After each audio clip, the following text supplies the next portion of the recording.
Hi, brief calculus students. I was asked, what if it wasn't continuously compounded? What if it was compounded, say monthly or even daily? Well, if it's not continuously compounded, then you use the formula A equals P. Oh, whoops, I forgot the 1 plus. Sorry about that. 1 plus R divided by M, the rate divided by however many times you want to do it. Usually I put N, but M is in the book. Raised to the MT. And I would solve this one by using the calculator and graphing two lines and finding where they intersect. So if I go back to this one,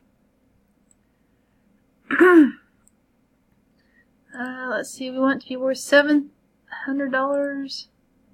So I'd say Y equals clear. So 700 and then 500 times 1 plus is the interest rate 10%.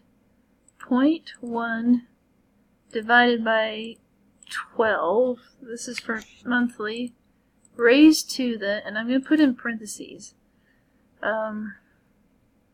so the interest rate is paid 12 times a year, so 12x, like that. My window needs to include at least 700, so 750. Let's see if 7 years is going to be enough. So there's the $700. Here's the, yes, it intersects. So second calc, intersect 5, first, second, guess 3.37. If you wanted to look at every, I don't know, quarterly, so let's just go ahead and say 4 and then delete that and change this to 4, delete. So it's interest paid 4 times a year. Then we just do the same thing, graph, and there's the intersection again. So second calc, sorry, it always takes a while.